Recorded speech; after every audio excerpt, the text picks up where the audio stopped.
103,4 Radio DFM. Saatnya kita masuk di Inspirasi dan Mandiri, ngopi sehat ya, ngobrol psikologi sehat bersama Humanika Consulting. Selamat pagi Bu Mel. Pagi Mbak Stella, pagi pemirsa dimanapun berada, selamat pagi, salam sehat ya. Salam sehat, sehat terus Bu Mel.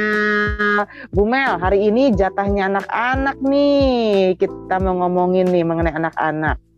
Ya, betul sekali. Ya. Sebenarnya nih, kita langsung aja nih Bu Mel ya. Hak sama dan perlindungan anak itu apa aja? Hak dan perlindungan anak. Baik, mungkin dipilah dulu pemahamannya berbeda ya. Kalau hak itu bagian dari kodrat manusia yang harus dihormati ya. Sejak dia diketahui hidup ya, bukan kalau dulu kata orang sejak dilahirkan. Tapi sebenarnya sejak seorang ibu ketahuan hamil itu udah harus wajib dilindungi. Itu udah bagian, dia mempunyai hak hidup di situ. Nah, itu bagian dari dihormati, dijunjung tinggi sesuai harkat dan martabat. Sementara perlindungan itu sendiri itu sistem yang di mana kita berharap bisa menjadi atau menjamin perwujudan hak-hak anak itu sendiri. Bagian dari perlindungan itu sendiri. Nah, hak anak ini oleh PBB itu sejak tahun 54 itu udah diumumkan ya. Nah, baru 89 disahkan oleh Konvensi Hak Anak. Ya. Oke, 89. Ya, 89. Dan Indonesia tahun 90 langsung merespon, meratifikasi bahwa hak anak itu dilindungi gitu ya, tanggal 28 Agustus dengan 10 bentuk hak. Namun dalam lingkup kita para pelindung, para pejuang hak-hak anak ini biasa kita menyebut ada 4 hak dasar anak yang menjadi prioritas, yang menjadi sangat penting untuk diperhatikan, yaitu yang pertama hak hidup, hak tumbuh kembang, perlindungan dan partisipasi. Ini udah bisa mengcover dari 10 hak ini. Nanti sebentar kita bicara lagi secara detail ya. Nah, ya harapan kita sistem perlindungan yang bisa mewujudkan hak-hak ini seperti tadi Mbak Stella katakan, dari negara, pemerintah daerah, masyarakat, komunitas, keluarga, harapannya bisa kita wujudkan untuk kemajuan bangsa dan negara. Itu Mbak Stella. Oke. Nah, kalau bicara hak dan perlindungan anak, kalau Bu Mel sendiri dari kacamata seorang psikolog, gimana melihat kondisi anak di Indonesia saat ini, terutama bagaimana pemenuhan hak dan kebutuhannya? Nah, ini yang menarik nih, dan benar-benar kenapa aku mau membahas topik ini, karena ini sebenarnya menjadi perhatian ya. Kita disibukkan dengan adanya pandemi COVID-19, semuanya ya. Direktur UNICEF ya, bagian dari PBB sendiri mengakui bahwa pembangunan terkait perkembangan anak mengalami kemunduran. Ya, ada beberapa bidang menjadi skala prioritas yang menjadi ukuran kenapa sih disebut mundur gitu kan. Nah, dampak besar pertama itu terkait kemiskinan. Munculnya kemiskinan yang terjadi pada keluarga atau pendapatan orang tua otomatis berpengaruh pada anak itu sendiri ya, di mana jumlah anak Indonesia adalah 33%, hampir 40% dari jumlah penduduk Indonesia. Nah, ini telah mempengaruhi ya, baik dari 6 aspek itu, ada beberapa aspek, namun akan saya bahas aspek-aspek yang penting ya, misalnya bidang pendidikan atau pembelajaran. Ini mempengaruhi peran-peran kognisi anak, penyesuaian diri, adaptasi perilaku. Umumnya itu disebut kesejahteraan anak itu sendiri. Nah, ini yang menjadi catatan untuk menjadi perhatian. Nah, misalnya dalam bidang pembelajaran, ketika anak harus melakukan pembelajaran jarak jauh, dibatasi tatap muka dengan guru, dibatasi relasi sosial dengan teman-teman, tentu akan menimbulkan dampak-dampak tertentu ya. Kurangnya bimbingan guru menimbulkan mereka menjadi cemas. Sementara kemiskinan itu sendiri bagi kepala keluarga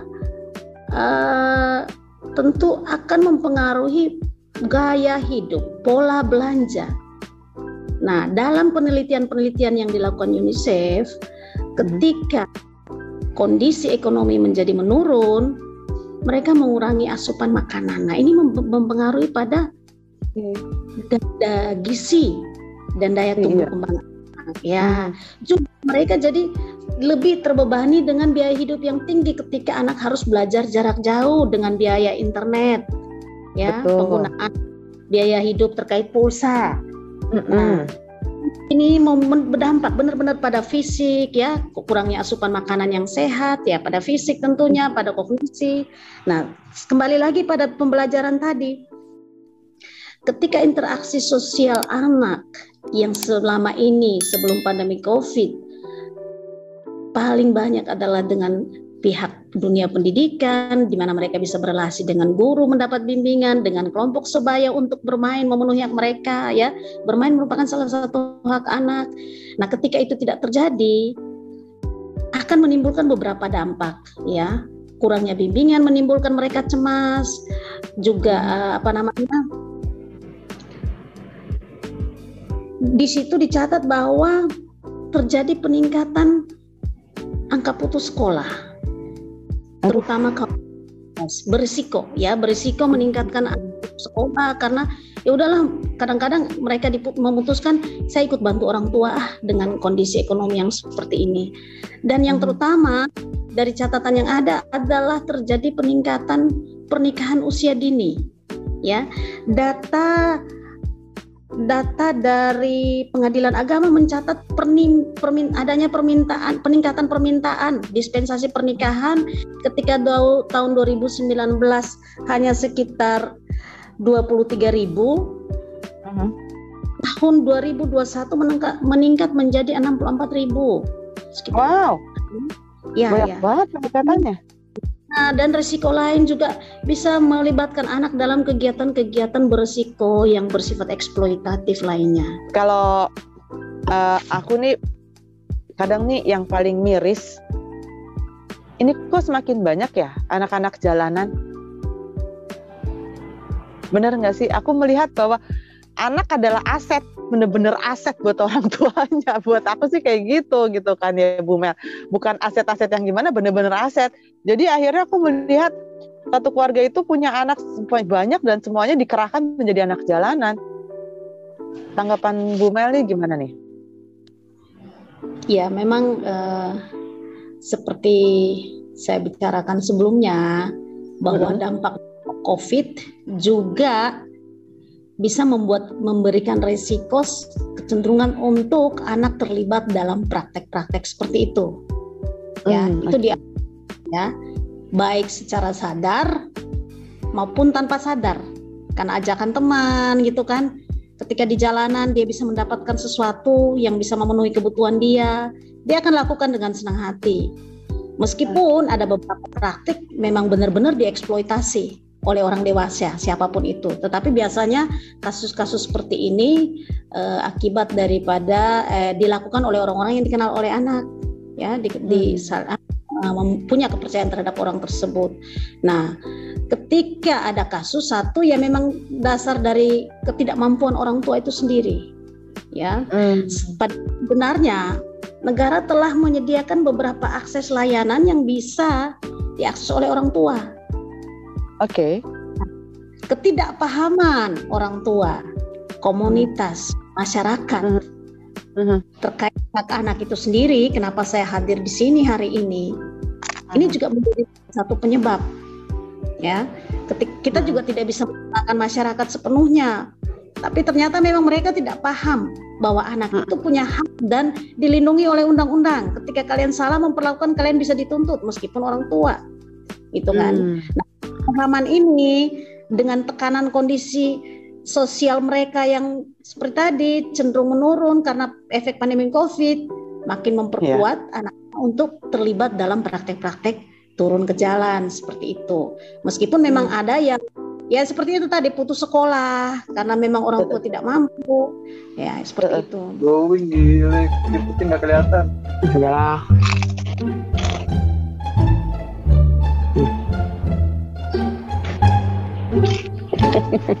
Baby club. Ini kan yang lagi viral dan ramai juga tuh yang anak 14 tahun. Bumel pasti juga membaca ya. Anak 14 tahun dia kenalan dengan seseorang ya di media sosial, di Facebook gitu kan. Terus akhirnya dia janjian ketemuan. Kemudian dia diperkosa. Kalau nggak salah tuh oleh berapa orang? 10 ya? 10 orang. Terus kemudian dijual di prostitusi online. Dan ini berlangsung sekian lama. Jadi ketika bapaknya tahu kan bapaknya ngamuk. Bumel sempat baca itu ya? Aku kalau nggak salah sih baca sekilas itu. Itu viral. Itu aku baru baca semalam itu. Itu viral banget, anak umur 14 tahun digilir oleh kalau nggak salah 10 pria. Bahkan ada satu pasangan suami istri. Kemudian dijual online. Jadi akhirnya bapaknya ngamuk. Jadi ketika tahu ya yang ngamuk lah ya. Kalau ini boleh kan ya orang tua ngamuk ya. Kalau aku mungkin aku udah mata ganti mata itu Bumel kalau aku begitu. Mata ganti mata, tangan ganti tangan itu. Normal sebagai orang tua, apalagi anak-anak yang seharusnya.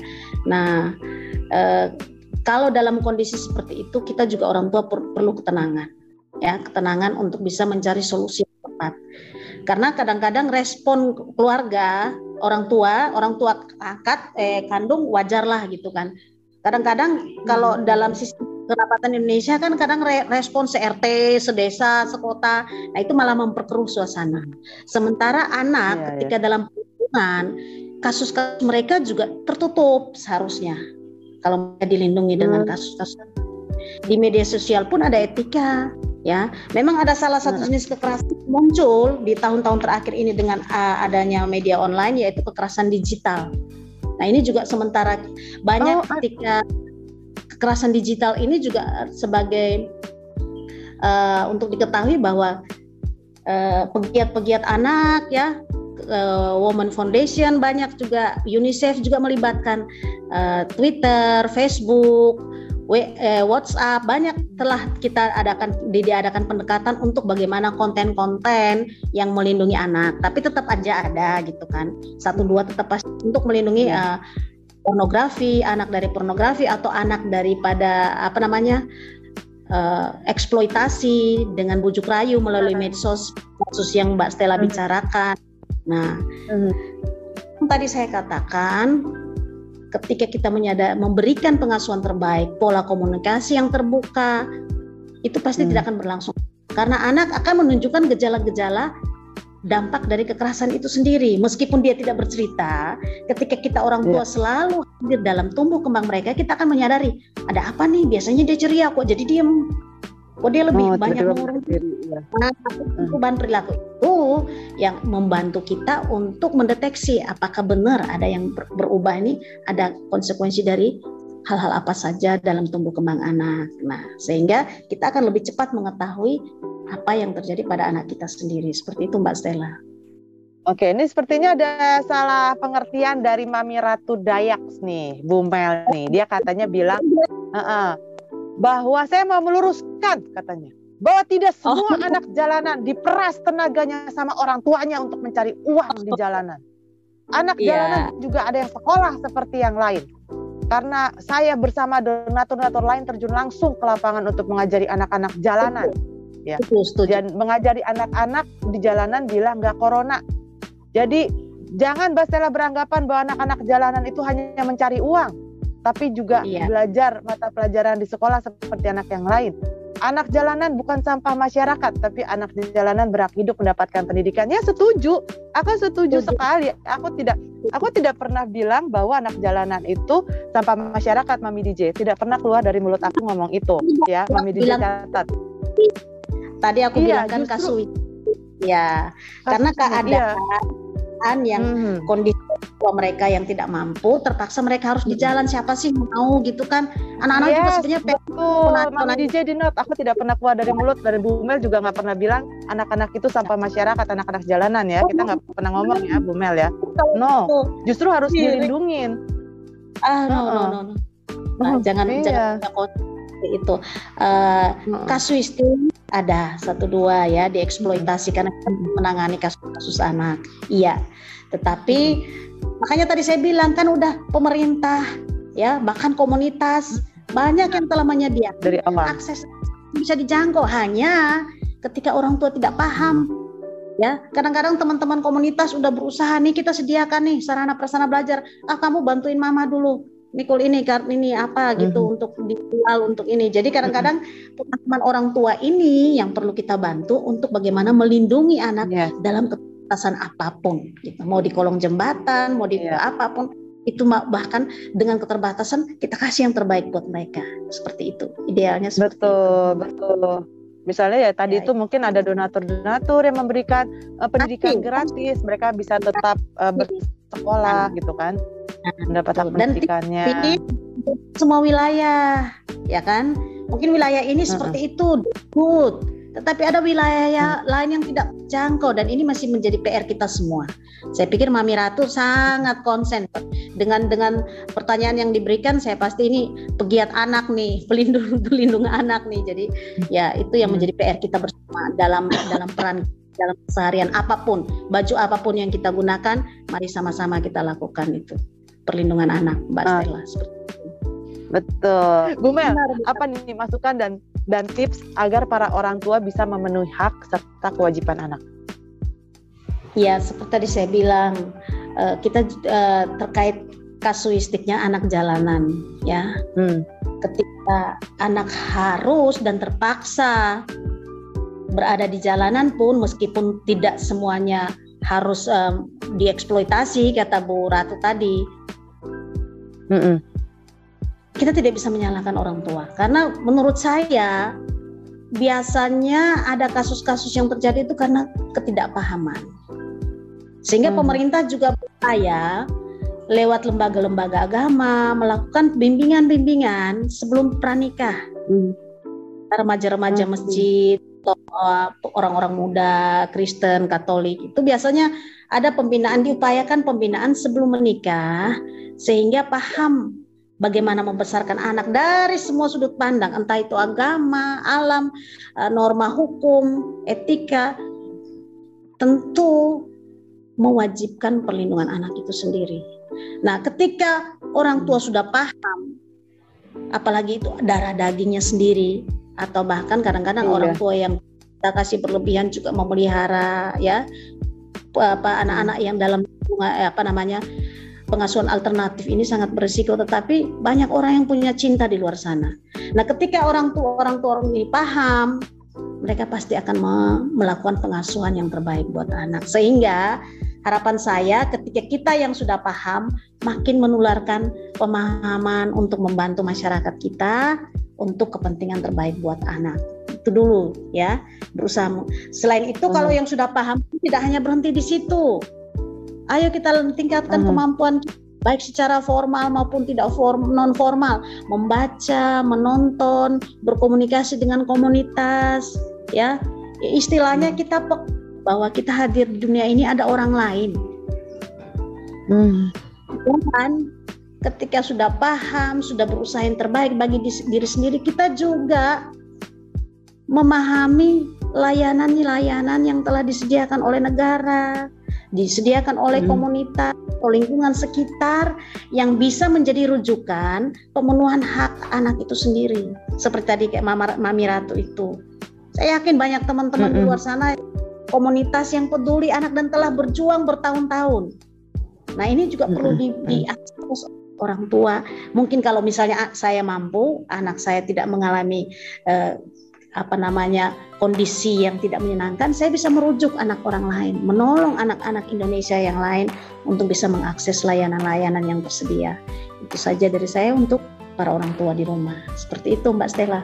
Oke, Bu Melania Rosvita Teme dari Humanika Consulting. Terima kasih banyak untuk waktunya. Hari ini kita ngobrol banyak ya. Sampai tadi sempat. Iya, ini mudah-mudahan sih tadi beberapa yang nanya bisa terselesaikan ya. Bisa dikasih solusi ya. Kapan-kapan kita ngobrol lagi ya Bu Mel ya. Dengan senang hati ya terkait anak. Ada beberapa hal harus secara spesifik dibahas, entah perlindungan hukum, banyak hal ya, kayak tadi anak jalanan, banyak Benar. kita secara spesifik perlu kita bahas. Belum dibahas. Saya Melania Roswita dari Humanika Consulting. Jangan lupa ya, subscribe, like, dan komen pada YouTube DFM. Terima kasih. Jangan lupa juga untuk simak terus Ngopi Sehat, Ngobrol Psikologi Sehat bersama Humanika Consulting ya. Setiap hari Kamis jam 8 sampai jam 9 pagi tentunya hanya di 103,4 Radio DFM. Dah. Oke. Bu Mel, thank you ya. Selamat pagi, selamat. Sampai jumpa ya. Nanti kabarin lewat Mas Eta. Senang. Salam Iya, sehat, Bu Mel.